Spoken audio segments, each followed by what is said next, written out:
آیان کی آواز بہت دھیمی تھی، لیکن اس کے بے نیاز الفاظ ہر کسی کے کانوں تک صاف پہنچ گئے۔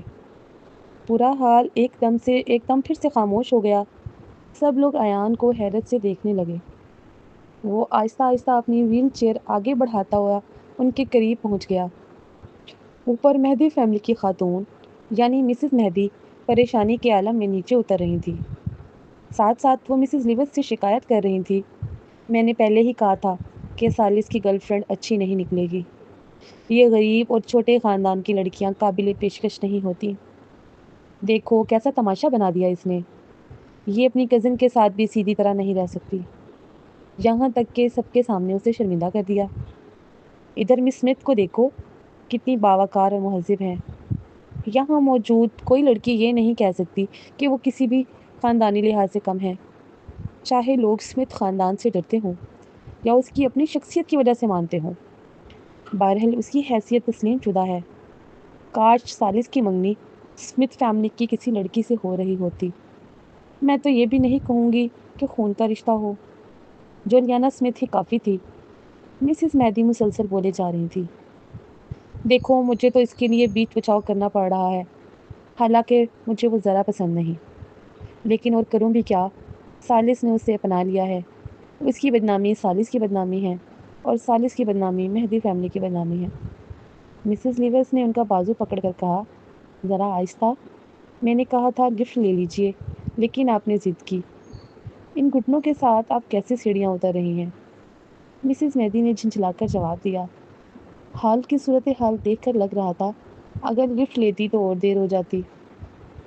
وہ ہانپتی کانپتی نیچے پہنچی ہی تھی کہ شیزا کی وہ آواز کانوں میں پڑی، بغیر طاقتور خاندان کے سہارا لیے تم مہدی فیملی میں آخر کار نفرت کی مستحق بنو گی اور طلاق دی جاؤ گی۔ وہ گھبرا کر کچھ بولنے ہی والی تھی کہ اچانک آیان کی آواز گونجی۔ مسز میڈی ششدر رہ گئیں۔ سالس نے پروین کی طرف دیکھا، اس کی بھویں ہلکی سی اٹھی ہوئی تھی۔ وہ ذرا حیران تو تھی مگر زیادہ نہیں۔ سالس فوراً سمجھ گیا کہ وہ پہلے ہی کچھ اندازہ لگا چکی ہے۔ پروین واقعی کافی سوچ بچار کر چکی تھی۔ جب اسے پتہ چلا کہ کاظم اس کا اصلی باپ نہیں ہے تو وہ سوچنے لگی کہ آخر اس کی ماں نے اتنے عام مردوں میں سے اسی کو کیوں چنا تھا۔ جب وہ نیو یارک آئی تھی تب اسے اپنی ماں کا سوچنے کا انداز سمجھ آیا۔ وہ کسی سادی عورت کی طرح نہیں لگتی تھی، بلکہ نہایت سنجیدہ اور سمجھدار تھی۔ تو پھر اس نے ہنری جیسے عام شخص کو کیوں منتخب کیا؟ بار بار سوچنے پر صرف ایک بات غیر معمولی لگتی تھی۔ اس خاندان کا نام اسمتھ تھا۔ کیا اس کا مطلب یہ تھا کہ اس کا اصل باپ آیان اسمتھ ہی ہے؟ یہ شخص اس کے ذہن میں پہلے سے موجود تھا، اسی لیے وہ آیان کی حالت پر خاص نظر رکھے ہوئے تھی۔ اسی وجہ سے وہ ابھی تھوڑی دیر پہلے اس کے ساتھ بالکنی تک گئی تھی اور اس نے سوچا تھا کہ کسی طرح اس کا ڈی این اے حاصل کر کے للی سے ٹیسٹ کروائے۔ اسی لیے جب آیان نے یہ کہا تو وہ زیادہ حیران نہیں ہوئی، مگر شیزا تو ہکا بکا رہ گئی۔ یہ کیا مطلب ہے؟ جولیانا نے بھی آیان کو چونک کر دیکھا۔ جب اس نے آیان کو پروین کی طرف دیکھتے ہوئے پایا تو وہ گھبرا گئی۔ آیان نے دھیرے سے سر جھکایا اور ٹھنڈے لہجے میں کہا، وہ اسمتھ فیملی کی بیٹی ہے۔ پورا حال ساکت ہو گیا۔ سب لوگ آیان کو دیکھ رہے تھے۔ جولیانا کی آنکھیں حیرت سے پھیل گئیں۔ اس نے پروین کو دیکھا، پھر آیان کو۔ ماننا پڑتا تھا کہ پروین اپنی ماں اسمتھ پر تو بہت گئی تھی، مگر اس کے کچھ خد و خال واقعی آیان سے بھی ملتے تھے۔ جولیانا کے پاؤں ڈگمگا گئے اور وہ قریب تھا کہ گر جائے۔ یہ سن کر شیزا کے بھی حواس اڑ گئے۔ کیا یہ ناممکن ہے؟ وہ تو بس ایک عام سی گنوار لڑکی تھی، یہ کیسے ممکن تھا کہ اچانک سنڈریلا بن جائے؟ آیان جھوٹ بول رہا ہے۔ وان بھی ششدر رہ گیا۔ ابھی وہ اپنی بیوی سے بحث کر رہا تھا، اس کی بیوی نے اسے ڈانٹا تھا کہ پروین کو پریشان نہ کرے، جس پر وہ غصے میں بولا تھا، مجھے پرواہ نہیں پروین نے غلط کیا یا نہیں، جولیانا میری بہن ہے، کیا میں اپنی بہن کو چھوڑ دوں اور پروین کا ساتھ دوں؟ کبھی نہیں۔ اس پر مارینا نے غصے سے کہا تھا، کیا تم ہوش میں نہیں؟ جولیانا کا تمہارے ساتھ خون کا رشتہ ہی نہیں، وہ تمہاری بہن کیسی ہوئی؟ وان نے ڈانٹ کر کہا، یہ کیسی باتیں کر رہی ہو؟ وہ انکل ایان کی منہ بلی بیٹی ہے اور اسمتھ فیملی میں پلی بڑی ہے. وہی میری بہن ہے. میں صرف خون کو نہیں دیکھتا، رشتے کو دیکھتا ہوں. فرین تو خود اسمتھ فیملی کی بیٹی نہیں ہے. یہی اس کی بدقسمتی ہے. مارینا غصے سے پاگل ہونے کو تھی کہ اچانک حالات نے پلٹا کھا لیا. وان کا منہ بھی کھل گیا. اس نے بے اختیار کہا کہ انکل ایان کی بیماری نے ان کا دماغ خراب کر دیا ہے. اسی وقت چوئل کی نرم مگر سنجیدہ آواز گونجی. انکل ایان کبھی بھی اسمتھ فیملی کے خاندان خون کے رشتے کے معاملے میں لاپرواہی نہیں کریں گے. فروین واقعی اسمتھ فیملی کی ہے. وہ ہماری کزن ہے. وان، سب لوگ. یہ خبر سنسنی خیز تھی. تو کیا زمرد پاشا کی بیٹی دراصل ایان اسمتھ کی بیٹی تھی؟ پھر وہ حاملہ ہو کر کیوں بھاگ گئی تھی؟ کیا وہ اور ایان محبت میں نہیں تھے؟ کیا یہ نہیں کہا جاتا تھا کہ زمرد نے ایان سے غداری کی تھی؟ لیکن یہ گنوار لڑکی کا اچانک اسمتھ فیملی کی بیٹی بن جانا بہت ڈرامائی تھا. اب سمجھ آیا کہ فروین نے سالس کا دل کیسے جیت لیا. جب سب لوگ چہمگوئیاں کر رہے تھے، فروین نے پوچھا، آپ ایسا کیوں کہہ رہے ہیں؟ کیا آپ کے پاس کوئی ثبوت ہے؟ سب. یہ کیا؟ فروین خوش کیوں نہیں لگ رہی تھی. اگر کوئی اور ہوتا تو فوراً مان لیتا اور باقی بات بعد میں دیکھ لیتا. آخر یہ تو اسمتھ فیملی تھی. لیکن فروین نے سوال اٹھایا. چائل نے سنجیدگی سے جواب دیا، ہمارے پاس ڈی این اے ٹیسٹ کی رپورٹ ہے. یہ سن کر فروین کو وہ دن یاد آیا جب میڈیکل یونیورسٹی میں کسی نے اس کے بال نوچے تھے. کیا وہ شخص اسمتھ فیملی کا آدمی تھا؟ نہیں، اسمتھ فیملی اسے نقصان نہیں پہنچا سکتی تھی. یہ سوچ ہی رہی تھی کہ سالس نے مسکراتے ہوئے کہا، انکل ایان، جوئل، آئیے اوپر کسی پرسکون جگہ چلتے ہیں، تفصیل سے بات کر لیتے ہیں. میرا خیال ہے فروین بھی سچ جانا چاہتی ہے. ایسی باتیں عوام کے سامنے کرنا مناسب نہ تھا. جوئل نے ایان کی طرف دیکھا. جب اس نے سر ہلایا تو بولا، ٹھیک ہے. سالس نے راستہ دکھایا. فروین اس کے ساتھ چل دی. جوئل ایان کی ویل چیئر دھکیلتا ہوا پیچھے آیا. وہ چاروں اوپر گئے اور ایک میٹنگ روم میں داخل ہو گئے. اندر پہنچتے ہی جوئل نے وہ ڈی این اے رپورٹ نکالی جو پچھلی بار بنائی گئی تھی. اس نے فروین کو دیکھتے ہوئے کہا، یہ ہے ثبوت. فروین نے بے پرواہی سے وہ رپورٹ پکڑ لی. اس نے ایک نظر ایان پر ڈالی لیکن اس کے چہرے پر ذرا خوشی نہ دیکھی. پھر جیسے ہی اس کی نظر رپورٹ پر پڑی، اس کی آنکھیں حیرت سے پھیل گئیں. یہ کیسے ممکن ہے؟ فروین اس وقت بھی حیران نہ ہوئی تھی جب ایان نے کہا تھا کہ وہ اسمتھ خاندان سے ہے، مگر اس لمحے وہ واقعی حیران رہ گئی. سالس نے بھی اس کے چہرے کے تاثرات دیکھ کر پیشانی پر بل ڈال لیے. وہ ایک قدم آگے بڑھا اور رپورٹ کو اس کے ساتھ دیکھنے لگا. جب اس کی نظر رپورٹ پر گئی تو وہ بھی دم بخود رہ گیا. دونوں نے ایک دوسرے کی طرف دیکھا. ظاہر تھا کہ وہ ایسے نتیجے کی توقع نہیں کر رہے تھے. یہ ڈی این اے ٹیسٹ فروین اور ایان کا باپ بیٹی کا رشتہ ثابت کرنے کے لیے کروایا گیا تھا. دونوں کو اس بات پر حیرت نہیں ہوئی تھی، مگر نتیجے میں لکھا تھا کہ دونوں کا ڈی این اے 99.8% مماثل ہے. سائنسی اعتبار سے یہ رشتہ باپ بیٹی کا نہیں بلکہ چچا اور بھتیجی کا بنتا تھا. باپ اور بیٹی کے درمیان مماثلت 99.99% تک ہوتی ہے. فروین اور ایان کے نتائج اس کے قریب تھے لیکن اس حد سے باہر تھے. اس لیے نتیجہ نکلا کہ وہ چچا اور بھتیجی ہیں. یعنی فروین کا والد ایان نہیں بلکہ اس کا کوئی بھائی تھے. فروین کی آنکھیں پھیل گئیں. اس نے ایان کو بے یقینی سے دیکھا. ایان کا چہرہ انتہائی سنجیدہ اور پس مردہ تھا. جب زمرد اسے چھوڑ کر گئی تھی تو اس نے کہا تھا کہ وہ اس سے محبت نہیں کرتی بلکہ کسی اور سے محبت کر بیٹھی ہے اور چاہتی ہے کہ ایان اسے بھول جائے. یہ کہہ کر وہ چلی گئی تھی. ایان کو اس وقت اس کی بات پر یقین نہیں آیا تھا، مگر رپورٹ دیکھ کر سب کچھ سمجھ آ گیا. اصل میں وہ دوسرا شخص اس کا اپنا بھائی تھا. کیا زمرد کے جانے کی وجہ یہی تھی؟ کیا وہ اس لیے بھاگ گئی تھی کہ اسے اپنے کیے کا سامنا کرنے کی ہمت نہیں تھی؟ اگر معاملہ کسی غیر کا ہوتا تو شاید وہ نہ جاتی. ایان نے مٹھیاں بھینچ لی. بھائی اور محبوبہ دونوں کی غداری نے اس کا دل توڑ دیا. جذبات کے طوفان سے اس کا سینہ تیزی سے اٹھنے بیٹھنے لگا اور اچانک وہ بے ہوش ہو گیا۔ انکل ایان! جوائل گھبرا کر اس کی طرف لپکا۔ وہ مدد کے لیے پکارنے ہی والا تھا کہ پروین اس سے پہلے آگے بڑھ گئی۔ پروین نے ایان کو دیکھا اور کہا، یہ جذباتی دباؤ اور غم کی شدت سے بے ہوش ہوا ہے۔ ابھی اس کی حالت کمزور ہے، اسے کہیں لے جانا مناسب نہیں ہوگا۔ جوائل نے فکر مندی سے پوچھا، پھر کیا کریں؟ پروین نے سیدھا ثالث کی طرف دیکھا اور کہا، زیب کارپوریشن کی کالمنگ پل لے آؤ۔ یہی گولیاں اس نے مسز مہدی کو دی تھیں۔ وہاں تقریباً 64 گولیاں موجود تھیں۔ ثالث نے فوراً اشارہ سمجھا اور تیزی سے کمرے سے نکل گیا۔ وہ سیدھا مسز مہدی کے مطالعے کے کمرے میں گیا۔ جیسے ہی داخل ہوا، مسز مہدی نے پوچھا، کیا ہوا؟ ثالث نے تفصیل نہیں بتائی، بس کہا، مسٹر اسمتھ جذبات کے صدمے سے بے ہوش ہو گئے ہیں۔ دادی، مجھے زیب کارپوریشن کی کالمنگ پل دے دیجیے۔ مسز مہدی۔ مسز لیوس بھی گولی دینے کے حق میں نہیں تھی، لیکن مسز مہدی نے انہیں روک دیا۔ اسے دے دو۔ آخر کار مسز لیوس نے گولی کا ڈبہ نکالا اور ثالث کو پکڑا دیا۔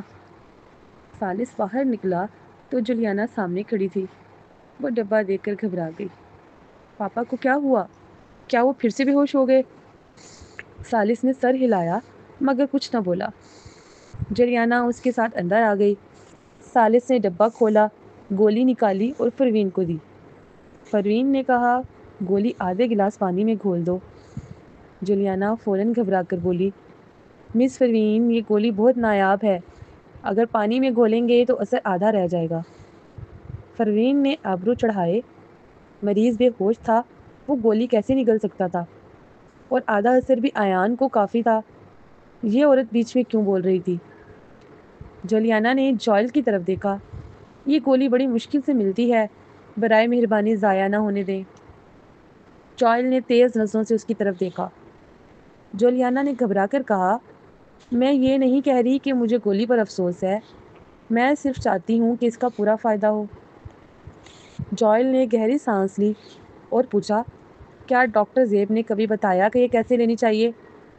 جولیانا نے جلدی سے سر ہلایا، جی بس منہ میں ڈالنی ہے۔ پروین نے فوراً کہا، ان کی حالت اتنی سنگین نہیں ہے، پانی میں گھول کر پلانا کافی ہوگا۔ اصل میں پروین بغیر اس گولی کے بھی ایان کو ہوش میں لا سکتی تھی، لیکن بہتر یہی تھا کہ دوا استعمال کر لی جائے۔ جولیانا کی آنکھوں میں چمک آ گئی۔ اب اسے سمجھ آیا کہ پروین یہ جان بوجھ کر کر رہی ہے تاکہ اس گولی کو استعمال کر سکے جو اس نے مسز مہدی کو دی تھی۔ جوائل تذبذب میں تھا کہ ثالث نے اچانک گولی پانی میں کھول دی۔ دوا فوراً حل ہو گئی۔ ثالث نے گلاس پروین کو دیا۔ پروین نے ایان کا منہ کھولا اور دوا پلا دی۔ دونوں کی ہم آہنگی دیکھ کر لگ رہا تھا جیسے وہ ہمیشہ سے ایک ٹیم کی طرح کام کرتے آئے ہوں۔ جولیانا غصے سے مٹھیاں بھینچ کر بولی، یہ دوا ضائع ہو گئی ہے۔ مسز مہدی کے مطالعے کے کمرے میں ثالث کے جانے کے بعد مسز مہدی نے سینے پر ہاتھ رکھ کر آہ بھری۔ وہ جانتی تھیں کہ ثالث نے صحیح کیا ہے، مگر پھر بھی دل میں کڑواہٹ محسوس ہوئی۔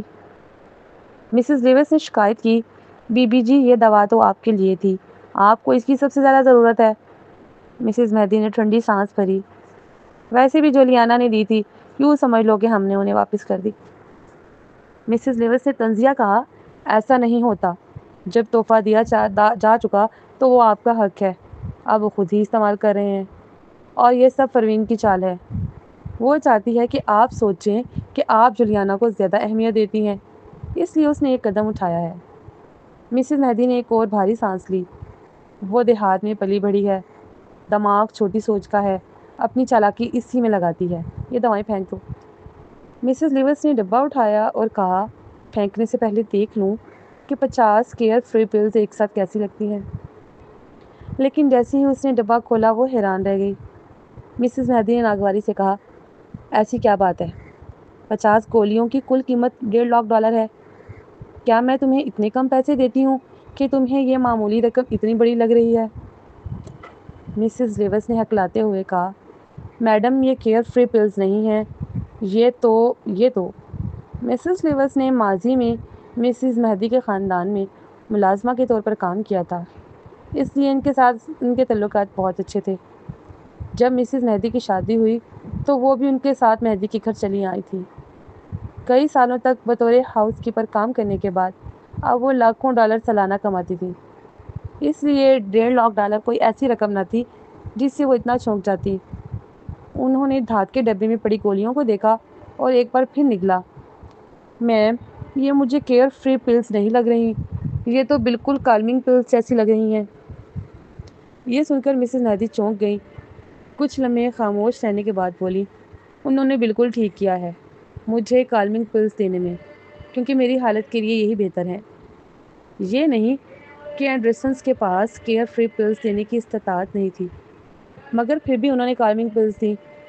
لگتا ہے وہ اب بھی خیال رکھنے والے ہیں۔ آخر اس پر اتنا واویلا کیوں؟ یہ سستی ہیں، اور چاہے ان کی کالمنگ پلز کتنی ہی اچھی کیوں نہ ہو، وہ کبھی کیئر فری پلز جتنی قیمتی نہیں ہو سکتی، ہے نا؟ مسز لیوس نے حیرت سے انہیں دیکھا۔ یہ زیب کارپوریشن کی کالمنگ پلز ہیں۔ ٹھک۔ مسز مہدی کے ہاتھ میں پکڑا پانی کا گلاس میز پر جا گرا۔ وہ حیرت سے مسز لیوس کو دیکھنے لگی۔ کیا؟ مسز لیوس نے ہاتھ میں موجود ڈبے کو دیکھا۔ یہ زیب کارپوریشن کی کالمنگ پلز ہیں۔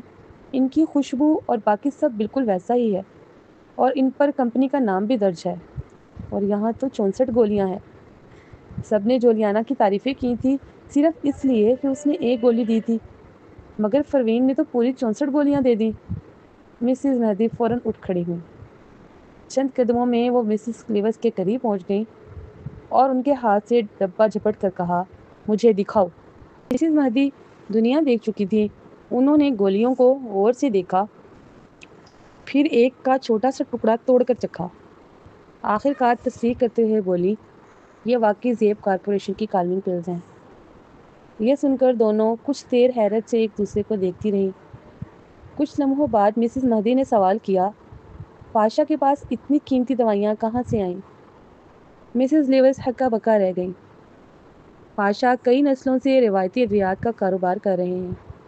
جب غور سے سوچا جائے تو یہ اتنا عجیب بھی نہیں کہ ان کے پاس یہ دوائیاں ہوں۔ لیکن اگر ایسا ہے تو مس پروین نے سب کے سامنے یہ کیوں نہیں کہا؟ اسی وجہ سے وہ خاموشی سے سب کی باتوں کا نشانہ بنتی رہیں۔ مسز مہدی نے بھویں سکیڑ لی۔ یا تو واقعی اسے شہرت اور نام و نمود کی پرواہ نہیں، جیسا کہ ہمیشہ کہا گیا کہ ملیسا پاشا شہرت و دولت کی لالچ نہیں رکھتی، بلکہ بہت عاجز ہے، یا یہ دوائیاں پاشا کی نہیں ہیں، اسی لیے وہ کم بول رہی ہیں۔ مسز لیوس فوراً سمجھ گئی۔ اگر یہ پاشا کی نہیں ہے تو مطلب یہ ہے کہ مسٹر مہدی نے انہیں یہ دوائیاں دی تھیں تاکہ وہ آپ کو دے سکیں اور شرمندہ نہ ہوں۔ یہ سن کر مسز مہدی کے دل میں بھی یہی خیال آیا۔ انہوں نے فوراً کہا، اب سمجھ آئی کہ ثالث جب مجھ سے گولی لینے آیا تو اسے کوئی تذبذب یا شرمندگی کیوں نہیں ہوئی۔ اسے سب پہلے ہی پتا تھا۔ اب وہ مطمئن ہو گئیں اور محسوس کیا کہ ان کا پوتا اب بھی ویسا ہی ہے، صرف ایک گرل فرینڈ کی وجہ سے وہ بدلا نہیں۔ وہ قدرے سکون سے بولی، ثالث واقعی اس کے لیے اتنی محنت کر رہا ہے، بتاؤ کیا میں اس پر کچھ زیادہ ہی سختی کر رہی ہوں؟ مسز لیوس نے تسلی دی، اصل میں آپ اس کے مزاج کو نہیں سمجھتی۔ زیادہ تر عورتیں دولت مند خاندان میں شادی کرنے کے لیے ہر حربہ آزمائیں، پاکیزگی کا دکھاوا، معصومیت کی اداکاری اور طرح طرح کی چالاکیاں۔ مسز ہینٹ یہ سب کچھ دیکھ چکی تھی۔ ایک دیہات کی لڑکی جو اچانک کسی ناجائز بیٹی کے ساتھ سامنے آ جائے، اس پر کیسے اعتراض نہ ہوتا؟ مسز لیوس نے کہا، آپ کو اصل فکر مسٹر خالص کی ہے، آخر وہ اتنے شاندار ہیں اور کئی بڑے خاندانوں کی شاندار لڑکیاں ان سے شادی کرنا چاہتی ہیں، تو پھر انہوں نے ایسی عورت کیوں چنی؟ مسز مہدی نے آہ بھری، چلو کچھ دن اس کا مشاہدہ کرتے ہیں، اگر اس کا کردار قابل برداشت ہوا تو جسٹن کے لیے میں باہر والوں کے سامنے اس سے اچھا برتاؤ کر لوں گی، چاہے مجھے وہ پسند نہ بھی ہو۔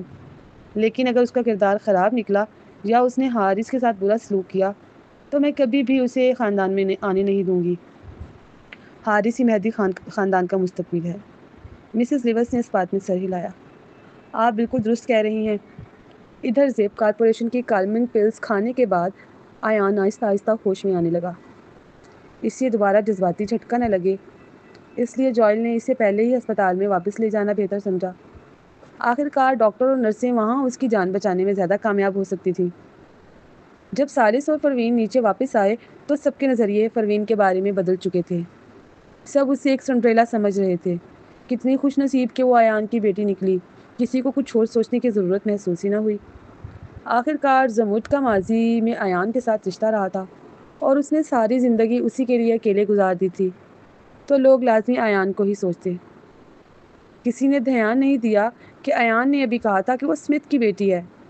ادھر پروین کو کچھ علم نہیں تھا، وہ ابھی ماضی کے بارے میں سوچتی جا رہی تھی۔ وہ پادشاہ کے گھر صرف سوتی نہیں رہی تھی بلکہ اکثر اپنی ماں کے چھوڑے ہوئے نوٹس اور کتابیں دیکھتی رہتی تھی۔ ان تحریروں سے اسے زموت کی شخصیت کا اندازہ ہوا۔ وہ فطرتاً ضدی اور مضبوط عورت تھی۔ ایسے معاشرے میں جو مردوں کی بالادستی پر قائم تھا، اس کا خاندان کے سربراہ بننا آسان نہ تھا۔ ایسی عورت کیسے ایان کے بھائی کے ساتھ تعلق رکھ سکتی تھی، جبکہ وہ خود ایان کے ساتھ؟ اگر واقعی اسے ایان کے بھائی سے محبت ہو جاتی تو اپنی شخصیت کے مطابق وہ سیدھا فیصلہ کر لیتی، جیسے اس نے سالس کے والد کو انکار کر دیا تھا۔ تو پھر وہ حمل کے بعد گھر چھوڑ کر نیو یارک سے کیوں بھاگتی؟ پروین کے دل میں یہ سب تضاد بیٹھ نہیں رہا تھا۔ اسے لگ رہا تھا کہ اس کی ماں ویسی عورت نہیں تھی۔ تقریب کے اختتام پر پروین نے ملیسا سے کہا کہ وہ شمائل کو گھر لے جائے اور خود سالس کے ساتھ اسپتال ایان سے ملنے گئی۔ ابھی تک سب سوالات باقی تھے۔ وہ یہ نہیں جان پائی تھی کہ ایان کے کس بھائی سے اس کی والدہ کا تعلق تھا۔ جب وہ اسپتال پہنچے تو رات کافی ہو چکی تھی۔ جوائل پہلے سے ہی ہالوے میں خاموش بیٹھا تھا، جیسے وہ جانتا ہو کہ یہ دونوں آئیں گے۔ وہ ان کا انتظار کر رہا تھا۔ ایان سو چکا تھا۔ جوائل نے آہستہ سے کہا، اگر تمہیں کوئی سوال پوچھنا ہے تو مجھ سے کر لو، کیونکہ سب میں نے ہی سنبھالا تھا۔ پروین نے سر جھکا لیا۔ میں یہ جاننا چاہتی ہوں کہ تم نے میرے ڈی این اے کے نمونے کیسے لیے؟ جوائل نے سکون سے جواب دیا، جب تم میڈیکل یونیورسٹی میں تھیں تو کسی نے تمہارے چند بال توڑنے کی کوشش کی تھی۔ خوش قسمتی سے میرا بھیجا ہوا شخص قریب ہی تھا، اس نے اس کا پیچھا کیا اور بال واپس لے آیا۔ پھر کیا تم لوگوں نے یہ سوچا کہ وہ بال بدل بھی دیے گئے ہوں گے؟ پروین نے پوچھا۔ یہ سن کر جوائل کچھ لمحے کے لیے حیران رہ گیا۔ پروین نے وارڈ کی طرف دیکھا اور دھیرے مگر پرعزم لہجے میں بولی، میں ڈی این اے ٹیسٹ دوبارہ کروانا چاہتی ہوں۔ یہ پورا فلور وی آئی پی وارڈز کے لیے مخصوص تھا۔ جوائل نے ایان کی بہتر صحت یابی کے لیے پورا فلور بک کر رکھا تھا، اسی لیے اسپتال کا یہ کوریڈور بالکل سنسان اور خاموش تھا۔ پروین نے جب مضبوط لہجے میں بات کی تو وہ اچانک ایک خفگی اور غرور بھری آواز سنائی دی، یہ ناممکن ہے کہ بال بدل دیے گئے ہوں، میری پیشہ ورانہ مہارت پر شک مت کرو۔ پروین نے چونک کر اوپر دیکھا۔ اندھیرے میں سے کوئی شخص آہستہ آہستہ چلتا ان کی طرف آ رہا تھا۔ جب تک وہ شخص سایوں میں چھپا ہوا تھا، پروین کو اس کی موجودگی کا بالکل احساس نہیں ہوا تھا، جیسے وہ اندھیرے کا ہی حصہ ہو۔ مگر جیسے ہی وہ سامنے آیا، پروین فوراً اس کی موجودگی کو محسوس کرنے لگی۔ وہ آدمی بہت دبلا پتلا تھا، سیاہ کپڑوں میں ملبوس، سر پر کالا بیس بال کیپ پہنے ہوئے۔ اس کا چہرہ چھوٹا اور لاغر تھا، شاید دھوپ میں کبھی نہ نکلنے کی وجہ سے اس کی رنگت بہت زرد تھی۔ بائیں کان کی لو میں دھات کا ایک چھوٹا سا اسٹڈ لگا ہوا تھا۔ اس کی شخصیت میں عجیب سی دو رخی خوبصورتی تھی۔ وہ ہمیشہ کی طرح جھکا ہوا چلتا آیا اور کیپ کو چھوتے ہوئے جوائل کے قریب رکا۔ جوائل نے پروین کا تعارف کروایا، یہ کوئنٹن ہے، تمہارا دوسرا کزن۔ چونکہ وہ کزن تھا تو اس کا مطلب یہ تھا کہ دونوں کا باپ ایک نہیں ہے۔ پروین نے ہلکا سا سر ہلایا اور غور سے ان دونوں کے چہروں کو دیکھا۔ اسے لگا کہ کوئنٹن اور جوائل میں بالکل ہی مماثلت نہیں۔ جوائل کے نین نقش نرم تھے، اس کی آنکھوں میں چالاکی کے ساتھ ساتھ نرمی بھی تھی۔ وہ مسکرا رہا ہو یا نہ ہو، چہرے سے ایک سکون جھلکتا تھا۔ کوئنٹن نہ صرف مختلف نظر آتا تھا بلکہ اس کی فضا بھی سخت اور خوفناک سی تھی۔ پروین ابھی تجسس سے دیکھ ہی رہی تھی کہ کوئنٹن نے اسے گھورتے ہوئے کہا، کیا گھور رہی ہو؟ اگر زیادہ گھورا تو تمہاری آنکھیں نکال دوں گا۔ پروین، اسے کیوں لگ رہا تھا کہ اس کا یہ دوسرا کزن کسی وہم میں مبتلا نوخیز لڑکے جیسا ہے؟ پروین کے ہونٹ بے اختیار کانپ گئے۔ وہ کچھ کہنے ہی والی تھی کہ کوئنٹن نے خود بولنا شروع کر دیا، یہ نہ سوچنا کہ تم میری کزن ہو، اس لیے میں تمہارے ساتھ مختلف برتاؤ کروں گا۔ میں باقی اسمتھ خاندان والوں سے مختلف ہوں۔ ہو سکتا ہے وہ سب ایک چھوٹی بہن چاہتے ہوں، مگر میں نہیں چاہتا۔ اور ہاں، انکل ایان میرے لیے باپ جیسے ہیں۔ اگر تم نے انہیں ناراض کیا تو میں کبھی انہیں دھوکہ نہیں دوں گا۔ اور نہ ہی تمہیں پسند کروں گا۔ پروین یہ گویا کسی قسم کا حلف لے رہا تھا، پھر آخر میں اصل بات کہی، اور جہاں تک تمہارے بالوں کا سوال ہے، وہ بال بدلنا ناممکن ہے۔ جس لمحے اس شخص نے بال لیے تھے، اس وقت سے لے کر آخر تک میں نے اسے اپنی نظروں میں رکھا ہوا تھا۔ اس کی کوئی بھی حرکت میری آنکھوں سے بچ نہیں سکتی۔ اس نے 2 انگلیاں آگے کیں جیسے کسی پر وار کر رہا ہو۔ پروین اس نے خاموشی سے جوئل کو دیکھا، جیسے ہی آنکھوں میں پوچھ رہی ہو کیا یہ پاگل ہے۔ جوئل خاموش، یہ ایسا ہی ہے۔ پروین نے نگاہیں ہٹا لیں اور کہا، ٹھیک ہے، اگر یہ مان بھی لیا جائے کہ بال اصلی ہیں اور بدلے نہیں گئے، تو پھر کیوں نہ میرا اور میرے کہلائے جانے والے والد کا دوبارہ ٹیسٹ کیا جائے۔ اسے یہ بات کسی صورت ہضم نہیں ہو رہی تھی کہ ڈی این اے رپورٹ میں اسے چچا کی بھانجی دکھایا گیا تھا۔ کوئنٹن طنزیہ ہنسا، اگرچہ کیا مطلب؟ میں کہہ رہا ہوں کہ بال بدلنا ناممکن ہے، کیا اب بھی میری صلاحیت پر شک ہے؟ پروین اس نے سیدھے کوئنٹن کو نظر انداز کر دیا اور جوئل کی طرف دیکھنے لگی۔ جوئل کچھ دیر خاموش رہا، پھر آہستگی سے بولا، یہ اس لیے ہے کیونکہ تمہارے والد شاید رائن سمتھ ہیں، ہمارے دوسرے انکل۔ پروین فوراً کھانسی، شاید؟ جوئل نے کھانسا اور کہا، انکل رائن تمہاری ماں کے جانے کے آدھے سال بعد لاپتہ ہو گئے تھے۔ بعد میں یہ ثابت ہو گیا کہ تمہاری ماں مر چکی ہیں، لیکن انکل رائن آج تک گم ہیں۔ ہم نے باقی تمام انکلز کی تصدیق کر لی ہے، تم ان کی بیٹی نہیں ہو، اس لیے صرف انکل رائن ہی بچتے ہیں۔ مزید یہ کہ انکل رائن تمہاری ماں کے پیچھے ہی گھر سے نکلے تھے۔ جاتے وقت انہوں نے کہا تھا کہ وہ زمرد کو ڈھونڈنے جا رہے ہیں۔ تو چاہے ایان کو یقین نہ تھا کہ زمرد ایسی عورت ہو سکتی ہے، مگر سامنے رپورٹ موجود تھی۔ ایک نے کہا کہ وہ کسی اور سے محبت کرتی ہے اور جانا چاہتی ہے، دوسرے نے کہا کہ وہ اسے ڈھونڈنے جا رہا ہے۔ ان باتوں کو ملا کر اس کے پاس یقین کرنے کے سوا کوئی چارہ نہیں تھا۔ پروین پچھلی نسل کی کہانی واقعی بہت ڈرامائی لگ رہی تھی، مگر پھر بھی وہ یقین نہیں کر پا رہی تھی۔ اس نے سوچتے ہوئے پوچھا، کیا انکل رائن نے کچھ چھوڑا تھا؟ کیا ان کی کوئی اولاد نہیں تھی؟ جوئل نے سر ہلایا، نہیں، وہ اکیلے تھے۔ پروین نے اسے گھورا۔ جوئل نے وضاحت دی، میں بڑے بھائی کا بیٹا ہوں۔ کوئنٹن اور وان ہمارے چوتھے انکل کے بیٹے ہیں، باقی سب ہمارے 5ویں انکل کی اولاد ہیں۔ سمتھ خاندان کی پچھلی نسل میں 6 بیٹے تھے، کوئی بیٹی نہیں۔ موجودہ نسل میں 7 بیٹے ہیں اور کوئی بیٹی نہیں۔ جولیانا واحد لڑکی ہے، مگر وہ بھی منہ بولی بیٹی ہے۔ پروین نے تجویز دی، اس صورت میں میرا اور انکل ایان کا دوبارہ ٹیسٹ کیا جائے۔ جوئل کو پروین کی شخصیت کا اندازہ تھا، وہ جانتا تھا کہ وہ خود تسلی کیے بغیر مانے گی نہیں۔ اس نے سر ہلا دیا۔ اتنے میں کوئنٹن کی ناراض آواز ابھری، کیا تم بھی مجھ پر شک کر رہے ہو جوئل؟ جوئل، کوئنٹن نے ٹھنڈا سا کہکا لگایا، میں نے تمہارے لیے اتنے سال کام کیا ہے، کیا میں نے کبھی غلطی کی ہے؟ پھر وہ گھوم کر چلا گیا۔ جوئل نے اسے نظر انداز کیا اور وارڈ میں داخل ہوا۔ کچھ دیر بعد وہ ایان کے بالوں کے فلیکل سمیت نمونے لے آیا اور پروین کو تھما دیے، یہ میں نے خود لیے ہیں۔ پروین وہ کھانسی اور سر ہلایا، پھر یہ نمونے لے کر باہر جانے لگی۔ وہ چند ہی قدم چلی تھی کہ اچانک رک کر جوئل کی طرف دیکھتے ہوئے بولی، میں انہیں ٹھیک کر سکتی ہوں۔ جوئل کافی دیر خاموش رہا۔ ماضی میں پاشا کی کیئر فری پلز ہی نے ایان کی زندگی لمبی کی تھی۔ اگرچہ مائرز خاندان نے اس کا سہرا لیا تھا، مگر جوئل کو اصل حقیقت معلوم تھی۔ لیکن وہ جانتا تھا کہ اگر ایان کو پتہ چل گیا کہ دوا پاشا کی ہے تو وہ کبھی نہ لیتا، اسی لیے وہ خاموش رہا۔ اب پروین کہہ رہی تھی کہ وہ انہیں ٹھیک کر سکتی ہے۔ جوئل نے سر ہلایا، انکل ایان تمہیں اجازت نہیں دیں گے، تمہارا وجود ہی ان کے لیے ماں کی بے وفائی کا ثبوت ہے، وہ کیسے تمہیں اپنا علاج کرنے دیں گے؟ پروین نے اصرار نہیں کیا اور پلٹ کر باہر نکلنے لگی۔ وہ چند قدم ہی چلی تھی کہ اسے احساس ہوا کوئی اس کے ساتھ چل رہا ہے۔ اس نے سر گھما کر دیکھا تو کوئنٹن اس کے ساتھ آ ملا تھا۔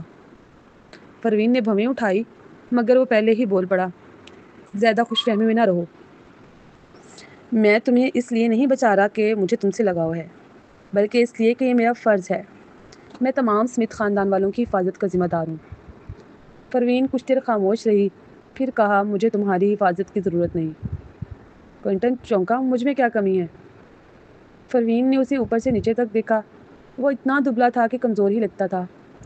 کوئنٹن نے اس کی نظروں کو بھانپ لیا اور بھی مغرور انداز میں بولا، جانتی ہو، پورے نیو یارک میں 5 سے کم لوگ ہیں جو مجھے ہرا سکیں۔ Queen school of martial arts, اور Arvind school of martial arts کے ماسٹرز کے علاوہ صرف ان کے بڑے شاگرد ہیں جنہیں میں نہیں ہرا سکتا، باقی سب پر میں بھاری ہوں۔ پچھلی بار جب تم تقریباً قتل ہو چکی تھی تو میں ہی تھا جس نے تمہاری جان بچائی تھی۔ بہتر ہے تم میرا خیال رکھو ورنہ میں تمہاری حفاظت کرنا چھوڑ دوں گا۔ پروین نے اس کی بات سن کر ایک لمحے کے لیے خاموشی اختیار کر لی۔ ثالث جو ایک طرف سے دیکھ رہا تھا اپنی ہنسی ضبط نہ کر سکا اور آہستہ سے مسکرایا۔ اس کی ننھی سی پروین کی تو اتنی زیادہ خفیہ شناختیں تھیں کہ وہ ان میں سے ایک بھی ظاہر نہیں کرنا چاہتی تھی۔ اگر اس نے کوئن مارشل آف آرٹس کی بڑی بہن ہونے کی بات کوئنٹن کو بتا دی تو کیا وہ اس کا مداح بن جائے گا؟ تینوں اسپتال سے نکلے۔ پروین گاڑی میں بیٹھ کر پاشا کے گھر واپس آ گئی۔ کوئنٹن اس کے ساتھ نہیں آیا، لیکن پروین جانتی تھی کہ وہ یقیناً آس پاس ہی کہیں ہوگا۔ اگر اسے کوئی خطرہ پیش آتا تو وہ فوراً اس کی مدد کے لیے پہنچ جاتا۔ یہ عجیب سا احساس تھا کہ کوئی اور اس کی حفاظت کر رہا ہے، واقعی نرالا تھا۔ جب وہ پاشا کے گھر پہنچی تو لیلا پہلے ہی کسی کو بھیج کر نمونے بیرون ملک ڈی این اے ٹیسٹ کے لیے روانہ کر چکی تھی، کیونکہ اس کی چھوٹی لیبارٹری بھی بیرون ملک میں ہی واقع تھی۔ پروین نے اس شخص کو رخصت کرنے کے بعد اوپر کا رخ کیا۔ جب اس نے دیکھا کہ شمائل پہلے ہی سو چکی ہے تو وہ آہستہ سے بستر پر لیٹ گئی۔ شمائل کو باہوں میں بھرا اور خوشی خوشی نیند کی آغوش میں چلی گئی۔ اگلے دن جب وہ نیچے اتری تو ملیسا، زاور، مسز پاشا اور حتیٰ کہ شینا بھی وہاں موجود تھے۔ وہ سب صوفے پر سنجیدگی سے بیٹھے تھے۔ حیران پروین نیچے آئی۔ مسز پاشا نے اسے دیکھا تو آہ بھری اور پوچھا، پروین کیا تم اسمتھ فیملی کے گھر منتقل ہونے جا رہی ہو؟ پروین اس سے بھویں اٹھا کر مسز پاشا کی طرف الجھن سے دیکھا۔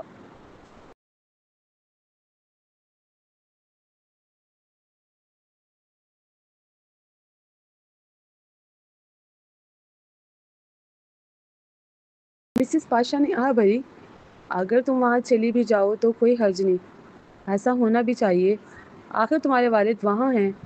مجھے بس فکر ہے کہ کہیں تمہیں وہاں جا کر مشکلات نہ اٹھانی پڑے۔ پروین جانتی تھی کہ مسز پاشا اس سے بچھڑنے پر رنجیدہ ہیں، آخر وہ بالکل زمرد جیسی نظر آتی تھی۔ ہر بار جب وہ اسے دیکھتی تو اپنی سب سے عزیز بیٹی یاد آتی تھی، ہے نا؟ یہ سوچ کر پروین نے جواب دیا، میرا فی الحال اسمتھ ہاؤس جانے کا کوئی ارادہ نہیں۔ مسز پاشا کی آنکھوں میں فوراً خوشی جھلکنے لگی۔ سچ؟ پروین نے سر ہلا دیا، لیکن اس کی باتیں ملیسا کو حیران کر دیا۔ کیوں نہیں؟ کیا ایان نے کل تمہیں سب کے سامنے اسمتھ خاندان کی بیٹی تسلیم نہیں کیا تھا؟ پروین پچھلی رات کافی دیر سے لوٹی تھی، اس لیے اس نے سب کو تفصیل نہیں بتائی تھی۔ اس نے ناک کو چھوا اور کہا، آپ غلط سمجھ رہی ہیں آنٹی ملیسا، میرے والد ایان نہیں ہیں۔ ملیسا وہ حیرت سے اسے دیکھتی رہ گئی۔ تمہارے والد ایان نہیں؟ پھر اس نے کل سب کے سامنے تمہیں اسمتھ کیوں مانا؟ کیا وہ تمہیں گود لینا چاہتا ہے؟ یہ تو ممکن نہیں۔ زمرد کا نام تو اس کے لیے برسوں سے ایک ممنوعہ سا رہا ہے، نہ اس نے کبھی ہمیں دیکھا نہ ہی کسی موقع پر ہمارے ساتھ کھڑا ہوا ہے۔ پروین نے کہا، انہوں نے کہا کہ میرے والد ایان کے بڑے بھائی رائن اسمتھ ہیں۔ یہ ناممکن ہے۔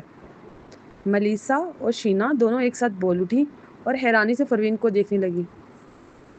ملیسا کا رد عمل تو فطری تھا، محض تعجب، لیکن شینا کا غیر معمولی رد عمل ایسا تھا کہ پروین نے اس کی طرف مزید غور سے دیکھا۔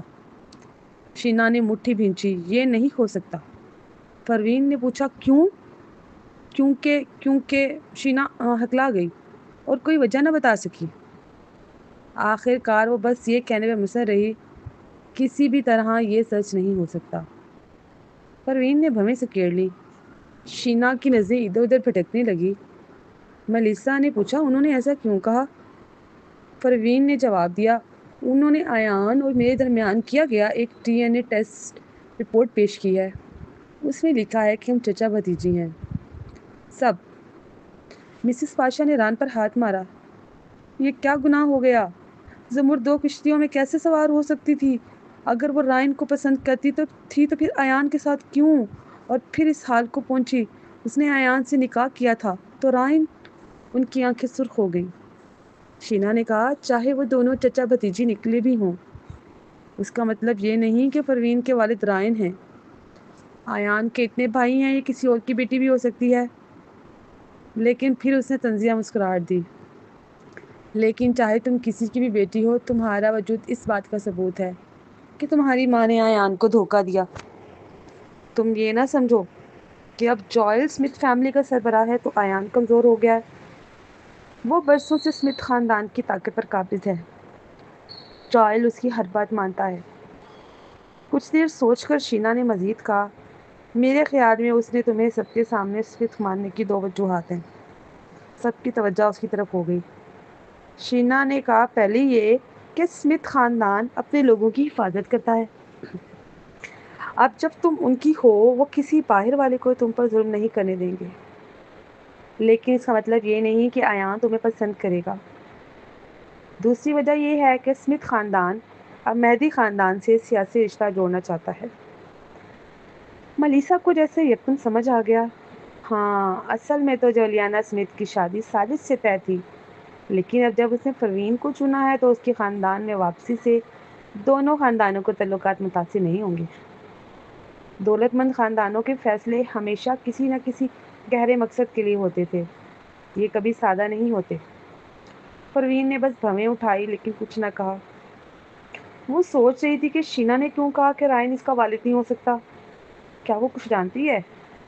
اسی دوران شینا نے اسے پھر دیکھا اور کہا، جو بھی ہو، شادی کے وقت اسمتھ تمہیں کچھ حصے اور رقم ضرور دیں گے۔